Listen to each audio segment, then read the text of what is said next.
नमस्कार दोस्तों, नमो भारत न्यूज़ में आप सभी का एक बार फिर से स्वागत है। दोस्तों, वैसे तो देश का बच्चा बच्चा जान चुका है कि अरविंद केजरीवाल किस राजनीति को फॉलो करते हैं। वो कहते कुछ और हैं और करते कुछ और हैं। इसी प्रकार खास तौर पर मुस्लिम तुष्टीकरण के लिए उन्होंने तो ममता बनर्जी और कांग्रेस को भी पीछे छोड़ दिया था। इसी कड़ी में उनके कुछ खास नेता हैं जैसे कि अमानतुल्ला खान और उसी गिरोह के लोग जैसे कि ताहिर हुसैन भी था। इन लोगों ने देश में जो भय का माहौल बनाया वो पूरी दुनिया ने देखा था।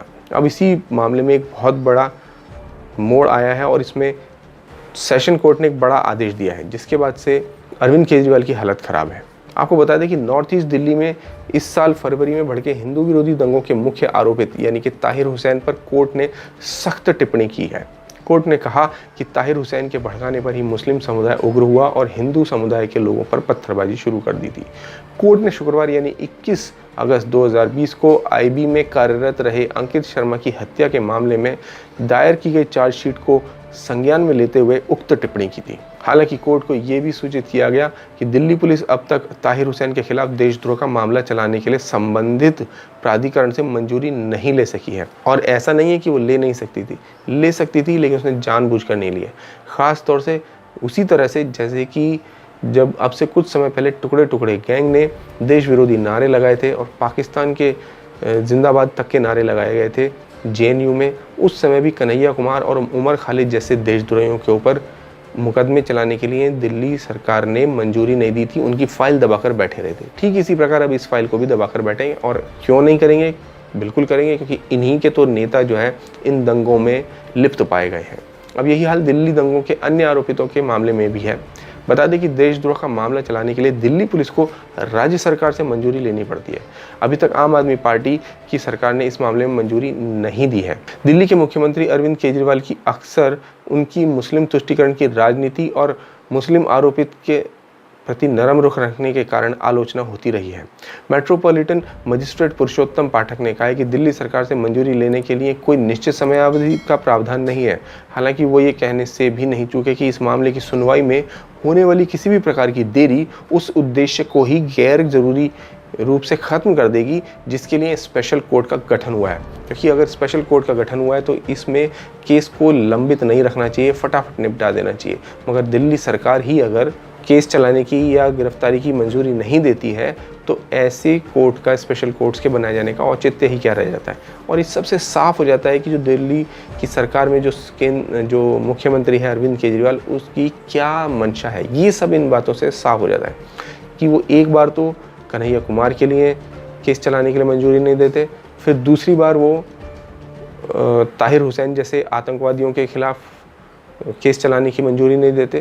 तो इस सबसे साफ हो जाता है कि जो दिल्ली में जो सरकार आम आदमी पार्टी की बनी है उसका उद्देश्य क्या है। और उद्देश्य भी साफ इसलिए हो जाता है क्योंकि उसको जिस तरह से वोट मिले हैं, जिस वर्ग से वोट मिले हैं, वो साफ ये बताता है कि अगर आपको सत्ता में रहना है तो हमारे वोटों की ज़रूरत है। और हमारे वोट सिर्फ तभी मिल सकते हैं जब आप केवल और केवल हमारी बातें करोगे।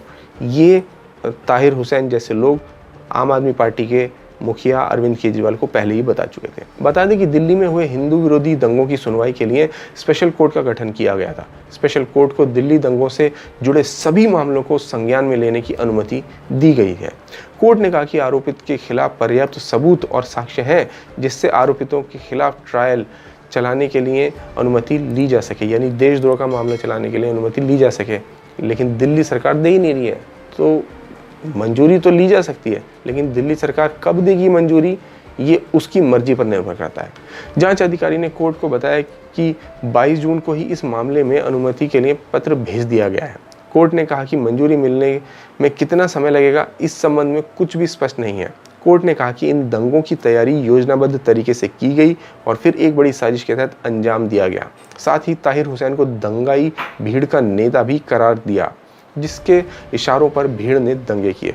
कोर्ट ने कहा कि ताहिर हुसैन के भड़काने पर ही मुस्लिम समुदाय ने हिंदुओं के घरों में आगजनी की और उनके प्रतिष्ठानों को निशाना बनाया। 25 फरवरी को चांदबाग पुलिया के नज़दीक स्थित मस्जिद के पास से ताहिर हुसैन दंगाई भीड़ को नेतृत्व कर रहा था और अपनी छत पर भी दंगाइयों को सामग्रियां उपलब्ध करा रहा था, जिससे दूसरे समुदाय की संपत्ति और जान माल के खासे नुकसान हुआ। इस दौरान हसी नाजिम कासिफ, समीर, अनस, फिरोज, जायद, गुलफाम और शोएब जैसे दंगाई उसके साथ शामिल थे।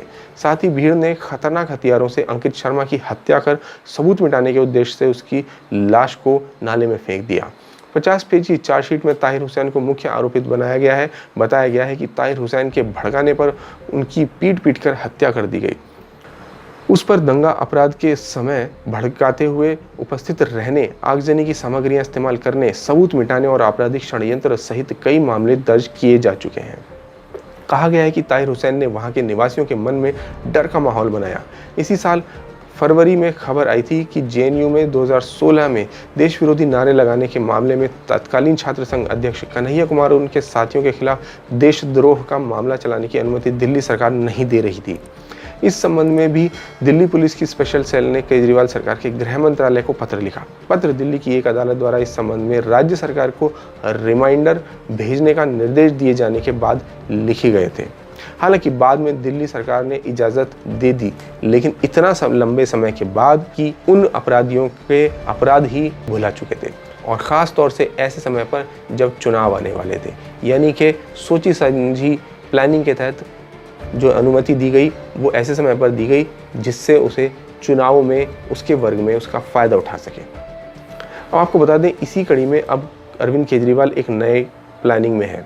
गौरतलब है कि कल यानी बृहस्पतिवार अगस्त 2020 को हुई आम आदमी पार्टी प्रमुख अरविंद केजरीवाल ने घोषणा की है कि उनकी पार्टी आगामी उत्तराखंड विधानसभा चुनाव में सभी 70 सीटों पर चुनाव लड़ेगी।